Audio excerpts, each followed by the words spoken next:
कोरे सपने मेरे बरसों से थे कितने। नमस्कार दोस्तों, मैं नरेंद्र सिंह मसीहा आईएएस यूट्यूब चैनल में आपका हार्दिक स्वागत है।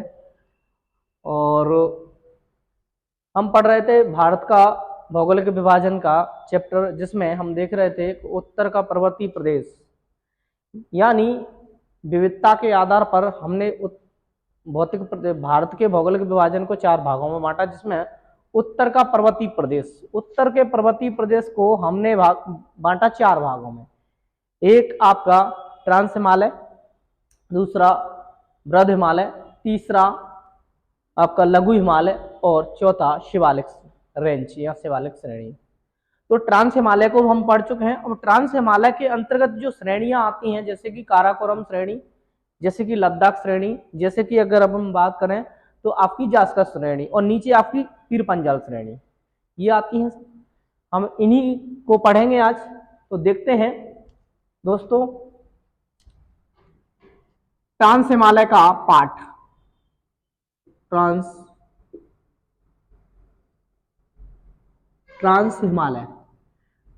हिमालय के अंतर्गत 3 श्रेणियां, कौन कौन सी? तो नंबर 1 काराकोरम श्रेणी, काराकोरम श्रेणी। दूसरी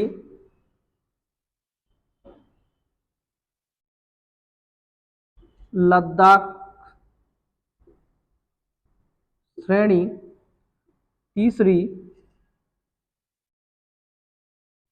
तीसरी जास्कर श्रेणी, जो कि ट्रांस हिमालय का हिस्सा माना जाता है। जैसे हम देखें तो ये मान लीजिए आप, ये मैं ऊपर का लद्दाख और जम्मू कश्मीर वाला ही पार्ट का एक मैप बनाने जा रहा हूं।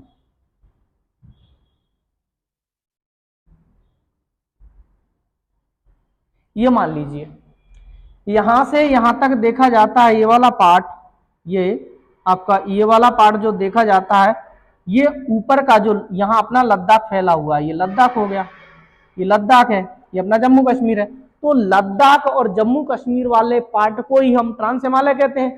तो ट्रांस हिमालय में आपकी फैली हुई है 3 प्रमुख श्रेणियां, है ना।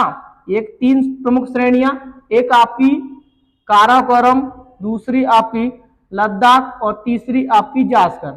इसे बोलेंगे काराकोरम, काराकोरम श्रेणी। इसे बोलेंगे हम क्या? लद्दाख श्रेणी, लद्दाख श्रेणी। इसे कहेंगे हम जास्कर श्रेणी। तो 3 श्रेणियां ट्रांस हिमालय का पार्ट, तीनों श्रेणियों को हम पढ़ेंगे, है ना। जिसमें सबसे पहले स्थान पर आपकी काराकोरम श्रेणी आती। काराकोरम श्रेणी की हम बात करें तो देखा जाता है कि जो काराकोरम श्रेणी फैली हुई है, ये सबसे ऊपर वाला पार्ट है, यानी सभी श्रेणियों में सबसे ऊपर अवस्थित है। और यहाँ पे अगर अपन बात करें तो यहाँ पर काराकोरम वाले पार्ट में, ऊपर के वाले हिस्से में, यहाँ पर आप देखेंगे लद्दाख वाले हिस्से में यहाँ पर है एक चोटी, जिसे कहा जाता है K2, इसे कहा जाता है K2, है ना। K2 Godwin Austen, K2 Godwin Austen, है ना, जिसकी ऊंचाई 8611 मीटर है, 8611 मीटर है ना। दोस्तों अपन यहाँ बात करें तो यहाँ आपका एक पामीर की गांठ है, जिसे विश्व की छत के नाम से जाना जाता है, जिसे पामीर की छत, विश्व की छत किसे कहा जाता है? पामीर की छत को कहा जाता है। तो अपन देखें ये पामीर की छत है, यानी पामीर की गांठ है। ये हिस्सा किसका माना जाता है? तो हिस्सा ये अपना काराकोरम श्रेणी का, यानी ट्रांस हिमालय, लद्दाख हिमालय वाला पार्टी है ना। ट्रांस हिमालय या लद्दाख वाला पार्टी मानते हैं, जो काराकोरम श्रेणी इससे टच करती है कहीं ना कहीं। तो अपन बात करें, इसे कहा जाएगा पामीर की गांठ। क्या कहा जाएगा? पामीर की गांठ या पामीर की ग्रंथि, पामीर की गांठ कहा जाता है इसे, पामीर की गांठ। और इसी पामीर की गांठ की हम बात करते हैं तो यहां से एक पर्वत श्रृंखला इधर जाती है और एक और पर्वत श्रृंखला निकलती है, 2 पर्वत श्रृंखलाएं। एक आपकी बात करें तो यहाँ पे आपको देखने को मिलेगा, यहाँ पे आपकी टियानशेन पर्वत, टियानशेन पर्वत, टियानशेन पर्वत, और फिर नीचे है कुनलुन पर्वत, कुनलुन पर्वत। तो 2 पर्वत इधर है, फिर एक पर्वत इधर है हिंदुकुश, जिसे कहा जाता है हिंदुकुश पर्वत, हिंदुकुश पर्वत, ठीक है ना दोस्तों। और फिर एक इधर हम बात करें तो एक इधर मिलेगा आपको, कौन सा, सुलेमान, जो पाकिस्तान में, सुलेमान पर्वत।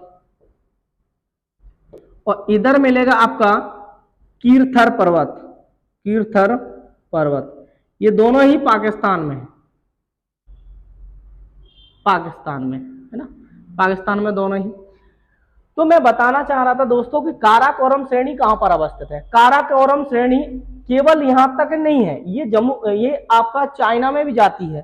तो चाइना में इसे कहा जाता है कैलाश पर्वत के नाम से जाना जाता है ना, कृष्णगिरी के नाम से भी जाना जाता है, कैलाश पर्वत के नाम से भी जाना जाता है। तो दोस्तों इसी पे अपन चर्चा करेंगे। जैसे मान लीजिए ये काराकोरम श्रेणी है, तो हम देख लेते हैं नंबर 1 ट्रांस हिमालय का पहला पार्ट काराकोरम श्रेणी। इसमें हम क्या क्या समझेंगे, समझिए। काराकोरम श्रेणी सबसे ऊंची पर्वत श्रेणी है, सबसे अपर में, ऊपर में है, ठीक है। काराकोरम श्रेणी लद्दाख श्रेणी के ऊपर अवस्थित है, यानी लद्दाख श्रेणी के ऊपर में है ना। अगर हम बात करें काराकोरम श्रेणी, तो काराकोरम श्रेणी में देखा जाता है आपके केटू गॉडविन ऑस्टिन नामक की एक चोटी है। वैसे केटू इसका नाम था, लेकिन गॉडविन ऑस्टिन नामक एक पहला व्यक्ति था जो इस पे पर्वतारोही था, जिसने इस पे चढ़ाई की थी, तो इसलिए इसका पूरा नाम केटू गॉडविन ऑस्टिन रख दिया गया था, है ना। इसके बाद अगर हम बात करें तो यहीं आपको देखने को मिलेगा, इसी केटू के पास में यहाँ सियाचिन, यहाँ पे मिलेगा क्या, सियाचिन। लेकिन सियाचिन से पहले हम बात करें तो जो टियानशेन पर्वत है ना, उसके बाद कुनलुन पर्वत है और पामीर की घाट है। इन्हीं के यहां से 2 पर्वत ये देखे जाते हैं। तो टियानशेन पर्वत जो है, ऐसा बताया जाता है कि सबसे पहले चाय का पौधा इसी पर्वत से प्राप्त हुआ था। सबसे पहले चाय का पौधा टियानशेन पर्वत से ही प्राप्त हुआ, अर्थात टी मतलब चाय, तो टी फॉर टिया, टी फॉर अपन टी में से चाय, यानी टी फॉर टियानशेन। इसी चाय के पौधे की प्राप्ति के कारण ही हमने इस पर्वत का नाम टियानशेन पर्वत रखा था। और हम बात करें तो ये चाय जो है, चाय का जो पौधा है, ये बौद्ध धर्म अर्थात बौद्धों के लिए एक प्रमुख पेय पदार्थ माना जाता था। बौद्धों का प्रमुख पेय पदार्थ माना जाता था क्या, चाय। तो चाय की प्राप्ति हमें किस, चाय के पौधे की प्राप्ति कहां से मिली, तो टियानशेन पर्वत से। इसलिए इस पर्वत का नाम चाय के नाम पर ही रखा गया, टियानशेन, है ना। अब आइए दोस्तों और अपन बात करें काराकोरम श्रेणी में, तो देखिए इसमें कौन कौन से बिंदुओं पर चर्चा करते हैं, है ना, कौन कौन से बिंदुओं पर चर्चा करेंगे काराकोरम श्रेणी की। तो समझिए, जैसे मान लीजिए एक काराकोरम श्रेणी लद्दाख के उत्तर में, कारा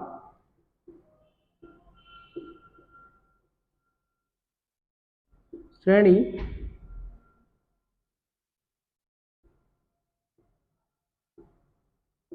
लद्दाख के उत्तर में और भारत की उत्तर में अवस्थित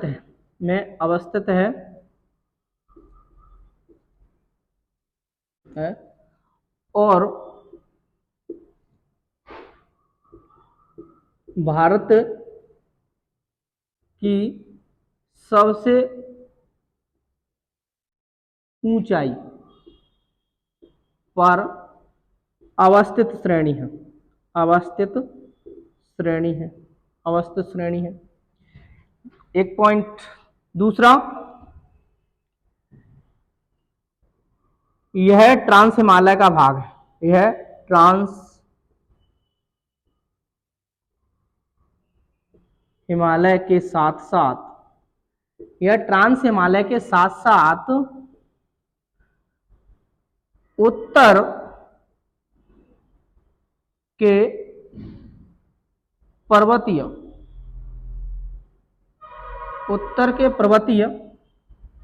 प्रदेश में, उत्तर के पर्वतीय प्रदेश में भी पाई जाती है।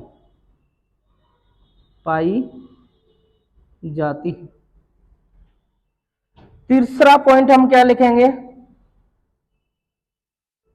इस श्रेणी में भारत की सबसे ऊंची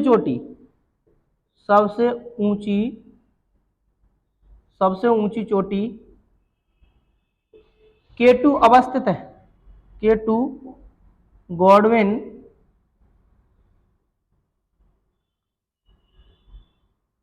ऑस्टिन अवस्थित है। K2 गॉडविन ऑस्टिन अवस्थित है। K2 गॉडविन ऑस्टिन अवस्थित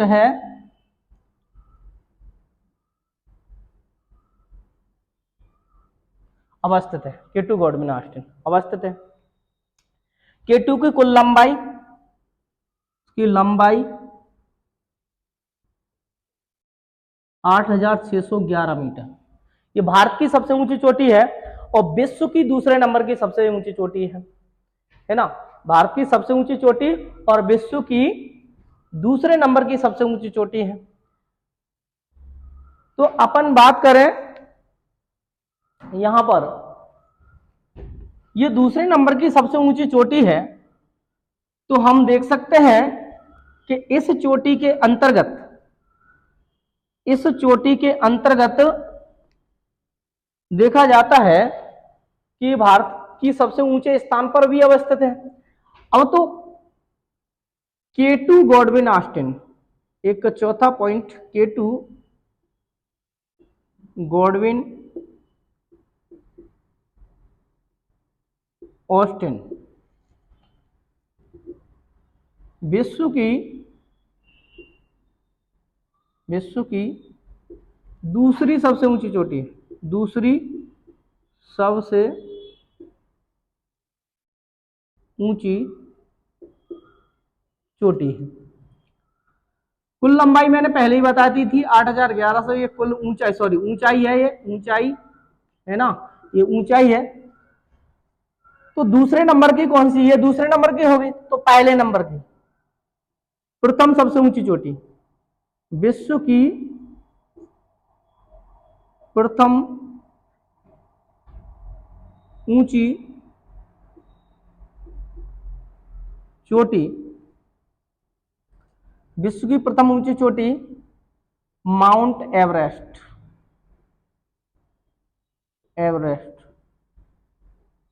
माउंट एवरेस्ट की हम बात करें तो इसकी कुल ऊंचाई कितनी है, 8,848 मीटर है ना। लेकिन किसी किसी बुक में दोस्तों दिया होता है 8,852 मीटर, यानी 8,852 मीटर जो दिया है वो आपका निर्माणाधीन में दिया है, यानी अभी भी माउंट एवरेस्ट का निर्माण होता जा रहा है, एकदम से नहीं होता, कई सालों लग जाती हैं, धीमे धीमे किसी पर्वत का निर्माण होता है, धीमे धीमे किसी पर्वत का क्षरण होता है।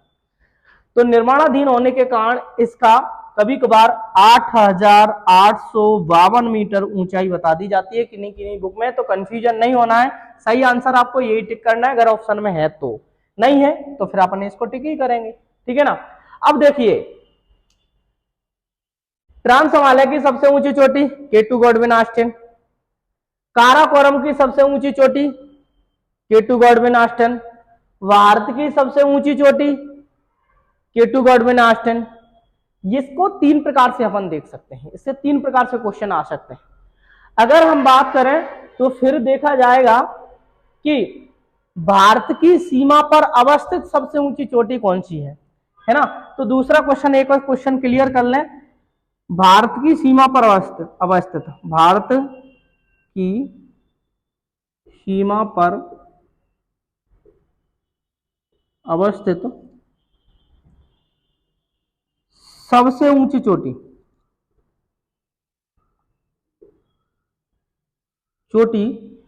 वो भी भारत की सीमा पर अवस्थित भारत की सबसे ऊंची चोटी कौन सी होगी? कंचनजंगा। कंचनजंगा कहां पर है? तो सिक्किम और नेपाल की सीमा पर, और नेपाल की सीमा पर, सिक्किम और नेपाल की सीमा पर है कंचनजंगा, जो कि भारत की सीमा पर अवस्थित भारत की सबसे ऊंची चोटी है। इसकी कुल ऊंचाई की अगर हम बात करें तो इसकी कुल ऊंचाई कितनी देखी जाती है? तो 85-98 मीटर इसकी कुल ऊंचाई। दूसरा क्वेश्चन दोस्तों, और अगर पूछा जाता है कि हिमालय की सबसे ऊंची चोटी कौन सी है, तो हिमालय की दोस्तों सबसे ऊंची चोटी माउंट एवरेस्ट ही मानी जाती है, जो मैंने आपको बताया था कि विश्व की सबसे ऊंची चोटी है। तो हिमालय पर्वत पर अवस्थित सबसे ऊंची चोटी माउंट एवरेस्ट, विश्व की सबसे ऊंची चोटी माउंट एवरेस्ट। निर्माणाधीन विश्व की सबसे ऊंची चोटी निर्माणाधीन कौन सी है? Mount Everest. अगर आपसे पूछा जाता है कि भारत की सीमा पर अवस्थित सबसे ऊंची चोटी कौन सी है? कंचनजंगा। कहां पर है? सिक्किम और नेपाल की सीमा पर है। ये आपका काराकोरम श्रेणी के अंतर्गत अपन देख सकते हैं। अब दोस्तों देखिए, यहां पर आप देखेंगे तो जो आपका काराकोरम श्रृंखला है, काराकोरम श्रृंखला के अंतर्गत देखा जाता है तो इसमें जो काराकोरम श्रेणी है इसे उच्च एशिया की रीढ़ कहा जाता है। उच्च एशिया की रीढ़ किस श्रेणी को कहा जाता है? काराकोरम श्रेणी को, है ना। उच्च एशिया की रीढ़ कहा जाता है, रीढ़ कहा जाता है। किसको कहा जाता है? तो काराकोरम श्रेणी को कहा जाता है, उच्च एशिया की रीढ़। अगर हम बात करें तो फिर यहीं पर आप देखेंगे, यहां पर एक सियाचिन है। बेसिकली अगर हम बात करें तो काराकोरम श्रेणी में बहुत सारे हिमनद पाए जाते हैं। क्या पाए जाते हैं? हिमनद। हिमनद की हम बात करें तो आपका जो हिमनद था, हिमनद जो है, यहां एक हिमनद है जिसे कहा जाता है सियाचिन। सियाचिन, सियाचिन क्या है? एक हिमनद है, भारत का सबसे बड़ा हिमनद है माना जाता है सियाचिन। तो ऐसा बताया जाता है कि सियाचिन पर धोखे से पाकिस्तान ने क्या कर लिया था? कब्जा कर लिया था। पाकिस्तान ने कब्जा कर लिया था तो भारत को ये बात गलत लगी और धोखे या बेईमानी से सियाचिन पर कब्जा कर लिया पाकिस्तान ने। तो होता क्या है, भारत ने एक ऑपरेशन चलाया इस पाकिस्तान वाले कब्जे सियाचिन को अपने कब्जे में लेने के लिए, जिसे कहा जाता है ऑपरेशन मेघदूत। ऑपरेशन मेघदूत के द्वारा 1984 में यानी 1984 में इस ऑपरेशन के तहत यानी ऑपरेशन मेघदूत के तहत सियाचिन वाले क्षेत्र को पाकिस्तान से छीन लिया गया हमारी भारतीय सेना के द्वारा, है ना। तो सियाचिन क्या था दोस्तों? सियाचिन को हमने अपने कब्जे में ले लिया, पाकिस्तान से छीन लिया। पाकिस्तान ने धोखे से या बेईमानी से, जो भी जिस प्रकार से उसने पहले इस पर अधिकार किया, लेकिन हमारी सेना कहाँ कम है किसी सेना से, तो इसको हमने कब्जे में लिया, है ना। 1984 में जब कब्जे में ले लिया जाता है तो पाकिस्तान को पता ही है, पाकिस्तान तो वैसे ही नल्ला देश है ना। अपन बात करें, वो वाली कहानी आती है, दूध मांगेंगे तो चीर देंगे, वो वाली कहानी। हम दूध मांगेंगे खीर नहीं देंगे, हम तो चीर देंगे। तो वो वाली कहानी हमारी सेना ने पहले छीन लिया था। अगर हम बात करें तो इस काराकोरम श्रेणी पर बहुत सारे हिमनद पाए जाते हैं, जिनमें से मैंने सियाचिन एक सबसे बड़ा हिमनद बताया। और सियाचिन की हम बात करें दोस्तों तो सियाचिन जो है, इस सियाचिन की बात करते हैं तो नुब्रा नदी का उद्गम माना जाता है सियाचिन। और नुब्रा नदी जैसे ही लद्दाख में प्रवेश करती है तो लद्दाख में घाटियों का निर्माण करती है। और अगर हम बात करें तो विश्व का सबसे ऊंचा युद्ध स्थल किसे माना जाता है? सियाचिन को माना जाता है।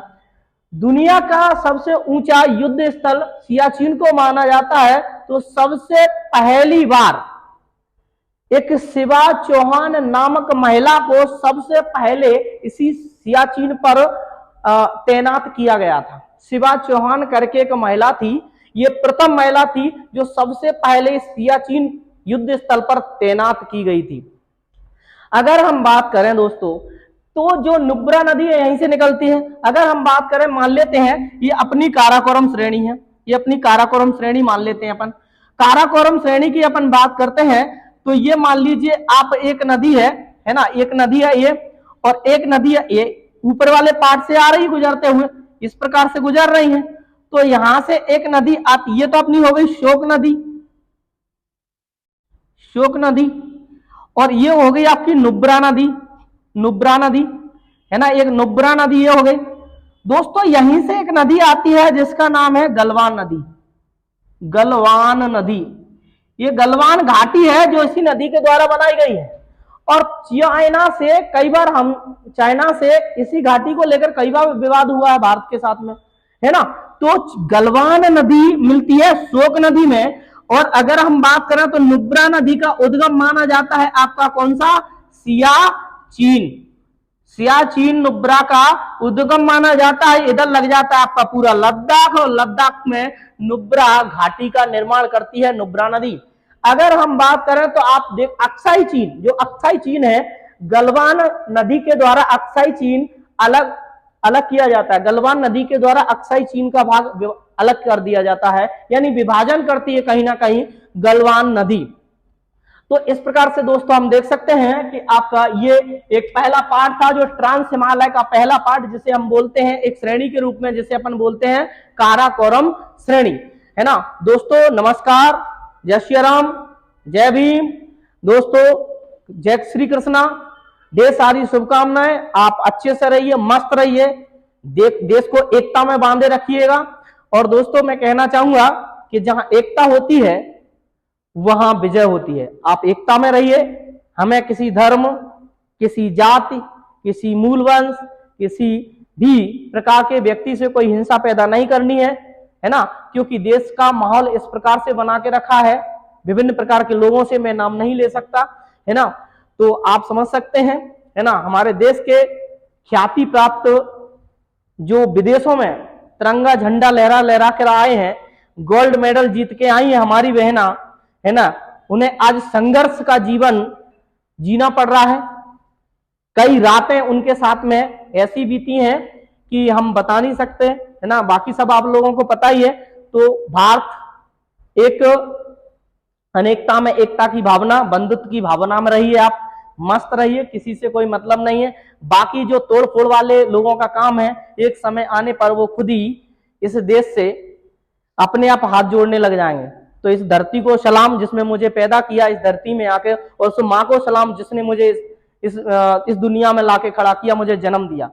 थैंक यू दोस्तों, जय हिंद, जय भारत, जय संविधान।